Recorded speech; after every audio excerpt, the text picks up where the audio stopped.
The US is pushing for another probe into the origin of COVID-19, and the Wuhan lab leak theory is among the scenarios to be further explored. China has repeatedly denied that the virus came from a Chinese lab and has been cooperating with international efforts to find the origin of the coronavirus. An earlier report issued jointly by Chinese scientists and the World Health Organization concluded that the virus's introduction through a laboratory incident was extremely unlikely. However, more than half of US adults polled in a recent survey think the lab leak theory is true. So how does the politically charged atmosphere affect a scientific process, and what could be the implications? I'm pleased to be joined via Zoom from Nanjing in southern China by Professor Zhiwei from the Center for Public Health Research at the Medical School of Nanjing University, and from London by Professor Graham Perry, visiting Professor of Dispute Resolution at Beijing's University of International Business and Economics. Gentlemen, welcome to The Point. Professor Wu, let me go to you first. Some media fanned another probe into the virus's origin in May, despite the findings in the joint report I mentioned, which says that a lab leak theory was extremely unlikely. The so-called evidences used in some media reports to fan that to call for a renewed probe have already been debunked by Chinese authorities. What do you think prompted such a renewed push for the lab leak theory to be pursued? Is such pressure on China conducive to international collaboration on the matter? Well, the lab leak theory was first raised by Donald Trump when he actually failed to control the pandemic in the US. I think it's very clearly that it's politically driven, and they're trying to find a scapegoat for the pandemic.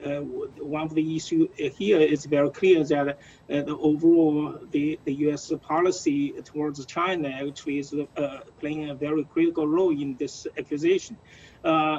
When the WHO team, it's a multiple national team, found that it's extremely unlikely the virus originated from a lab leak, the U.S. actually quickly responded with various media reports that this theory is very different, conspiracy theories, and persist in their thinking that the virus might be leaked from the lab.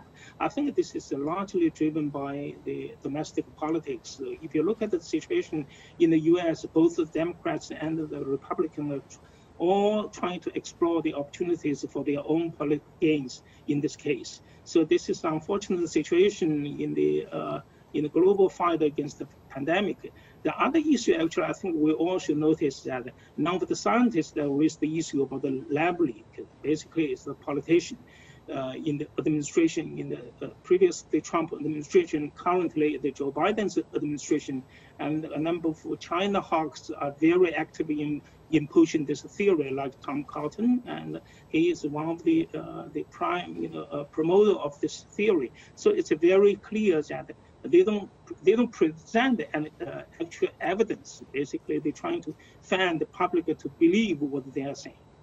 U.S. President Joe Biden in May asked the U.S. intelligence community to redouble their efforts and bring up a definitive conclusion on the virus source. Professor Perry, the word intelligence community is mentioned 5 times in the relevant statement, whereas the word science is nowhere to be found. What exactly do you think Mr. Biden wants his intelligence community to do and on such a scientific matter? Starting with the particular issue of the virus, I believe the Americans and Biden are hoping to find more information that will damage China. That is the political purpose. Their whole approach has been to use COVID to damage China. Trump did it, Biden's doing it. But the question is, why? Why is America so determined to undermine China's position on the question of the virus? And I think the answer has to be seen geopolitically. There is an overarching issue which dominates the assessment of China-US relations, and it is the rise of China and the relative decline of America. And everything America does, whether it's to do with the virus, whether it's to do with Taiwan, whether it's to do with the China-Indian border, whether it's to do with the Uyghurs or Tibet or the South China Sea or Hong Kong, all troubled spots in world politics, they have a link, and that is that America is wrestling with a very, very new historical political problem. They are losing out as number one, and America finds it very difficult to accept that situation. So everything they do in relation to Biden demanding that the intelligence community come up with more is an attempt to smear China, damage China, hurt China, impede China, because they recognize that China is the coming world influence. The origin tracing is a highly complicated matter which might take years before people are able to find the answer, if at all, and it takes genuine international cooperation. Professor Wu, how do you think the hype, including the naming and shaming in the media, how do you think such hype is likely to impact the atmosphere and prospect for serious scientific cooperation between China and other countries in finding the true source, the true origin of the new coronavirus? Well, before the COVID-19 pandemic, we have seen that the U.S.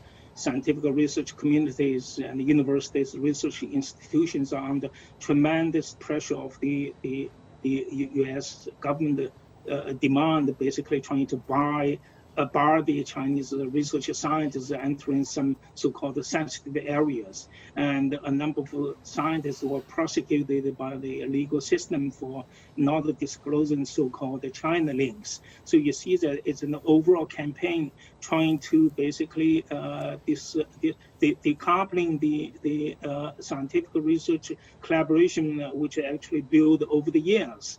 So this COVID-19 provided a new weapon for the U.S.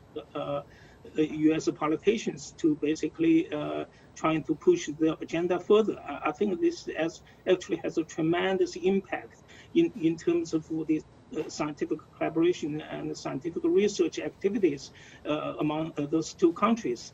The issue is that when people inject the political poison into the scientific research, then the collaboration becomes extremely difficult, because once you have developed this kind of distrust feelings, then it will take years to repel. The lab leak theory was first amplified, as one of our guests mentioned just now, was first amplified by the Trump administration. Some have pointed to his goal of deflecting from his mishandling of the pandemic. His term in office, I think everybody could agree, gave rise to many conspiracy theories, to the rejection of facts and science, and many describe this as a culture of post-truth politics. Professor Perry, would you agree with such characterization? Do you think the lab leak theory gained momentum as a result of that? Yes, I believe that. Well, I'm not a scientist, and I can't give a definitive judgment as to whether the lab theory had a major or minor or no role in the development of the virus in Wuhan. I know that there is still some uncertainty about the origins of the virus. Did it start outside China? That's been some suggestion in the World Health Organization report.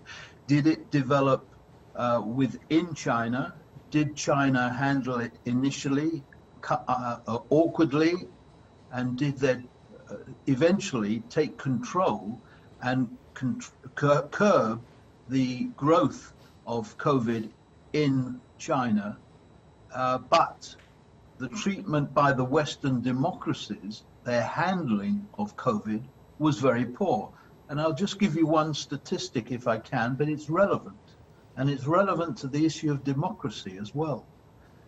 If I can just say, we often hear democracy is all about one man, one vote, and China is undemocratic because it doesn't have one man, one vote.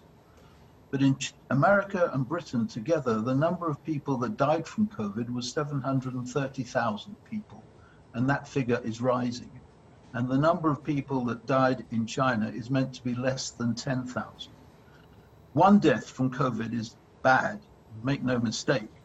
But when we're talking about the credibility of governance and we're talking about democracy, looking after the people is the most important consideration.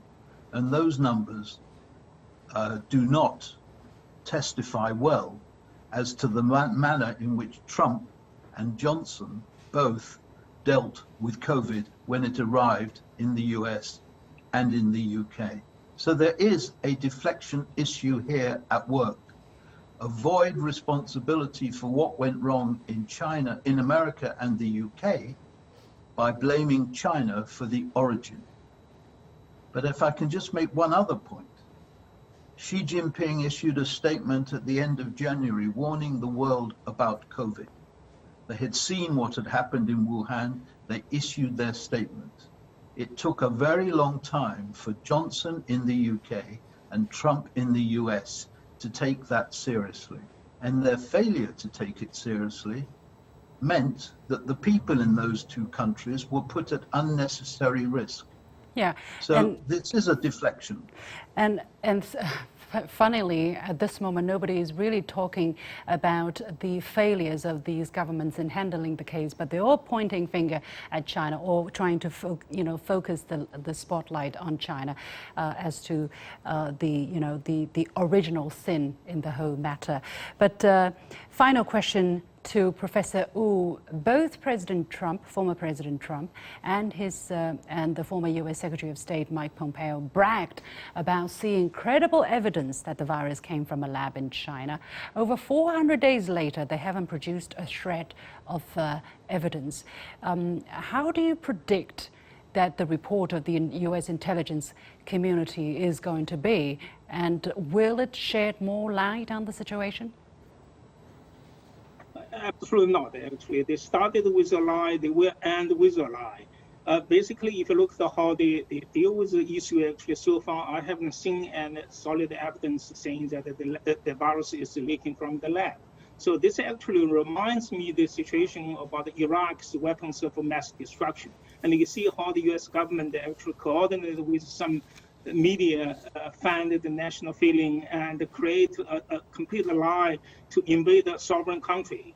So this is exactly what actually the U.S. government is doing. I think this, you see a lot of similarities between year 2003 and right now. So I think this is exactly what the U.S. politicians are doing right now. They're just trying to smear China and make China be responsible for the pandemic.